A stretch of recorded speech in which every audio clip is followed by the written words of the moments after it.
I love stories. I'm particularly fascinated by the tropes, the recurring motifs, the conventions, the ideas that stick, that keep appearing year after year, creator after creator. Sometimes tropes manifest as characters, like the knight in shining armor. Other times they're ideas, like you can't change the past. Tropes appear in the mechanics too, in how we tell and experience stories. The credits come at the end of the film, the table of contents at the book's beginning. Tropes, in short, are patterns we come to expect, and which can surprise and delight us when subverted.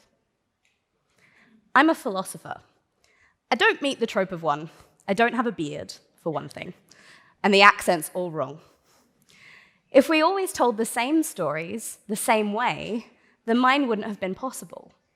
But it's open to us to explore various possible worlds and futures in our stories, if we want to.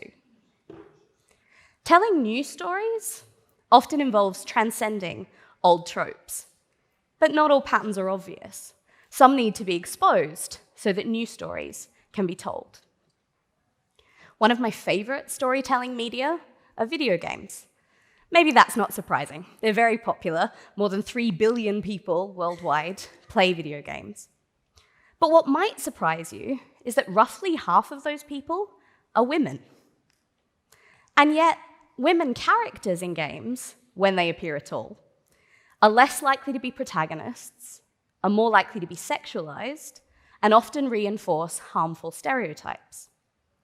Identifying and subverting tropes about women and women characters has allowed us to make progress, moving past the damsel in distress, allowing a greater diversity of heroes to take center stage, and so on. But there's still progress to be made. Game worlds continue to restrict women and other minorities even more than the real world does. I think that if we can spot what's going wrong, if we could identify more troublesome tropes, we could do something more about it. Tell more aspirational stories set in a greater range of worlds. If we can find the patterns, we can subvert them.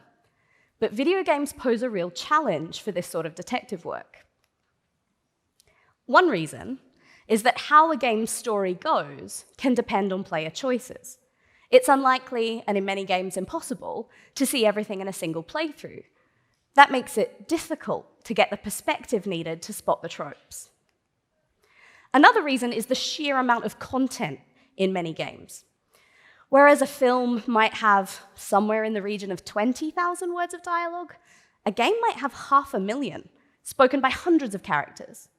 And all of those characters matter. All are an opportunity to tell a story, to show us something about the world, and to open our eyes to new possibilities. So it's a real challenge. But I think a challenge worth meeting. One key place to look for tropes is in dialogue, in who gets to speak, what they say, who they say it to, and what they use language to do. Dialogue is a significant mechanic in many games and where much of the storytelling occurs. But until now, there hasn't been a way to systematically measure and monitor patterns in video game dialogue. And so we built the Video Game Dialogue Corpus, the VGDC, and undertook the largest ever study of video game dialogue. Thousands of lines of code, millions of words of dialogue from RPGs or role-playing video games, and more than 13,000 characters analyzed. So what did we find? First, men speak twice as much as women. If we count up all the words of dialogue in our dataset, 65% of them are spoken by characters who players would consider to be men. And this pattern of men speaking more than women holds in 94% of the games we studied. A key lesson from the data is that more diverse protagonists aren't enough. The hero of the story isn't all that matters. There was a bias for men's dialogue amongst both minor and major characters. It's not all bad news. The proportion of women's dialogue has slowly increased since the 1980s, but at the current rate, it will still take more than a decade to reach parity. And some very recent games had less than a quarter of dialogue spoken by women. But if we drill down into the data, we find something interesting. Individual women characters do not, on average, speak less than individual men. Rather, there are far fewer of them to do the talking. Even in games with women protagonists, or games where you can choose the gender of the player character, we often hear from men more. And this pattern holds at all levels, from those characters who speak the most to those who speak the least. Wherever you look, there are more men talking. Now, that's not to say that every game should have an equal distribution, but when there's such a strong pattern holding in so many games, it should make us pause. Of course, speaking more isn't the end of the story. Let's zoom in on one character to see why.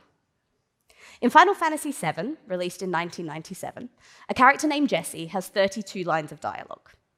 She spends about a quarter of those lines showing off her technical mastery as a mechanic and explosives expert.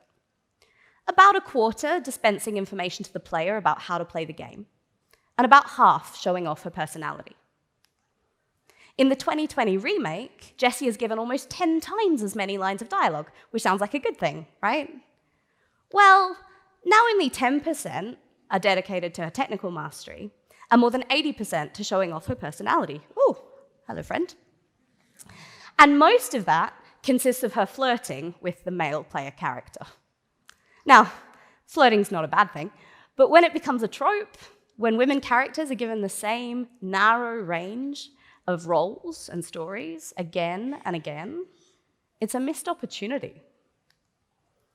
We found other tropes in what people say. Women characters were more likely to apologize, less likely to swear, and more likely to be polite. When giving you a quest, women were more likely to refer to family, whereas men had a much wider range of motivations. And characters treat you differently, depending on the gender you choose for your player character. Patterns you mightn't notice if you only played a game once. For example, in Stardew Valley, if you choose to play as a man, you're offered ale and pasta and assumed to know your way around a joystick. If you play as a woman, it's wine and salad, and you're told, I didn't think you know how to work a joystick so well, but it seems you're experienced. Now, these tropes don't exist in a vacuum.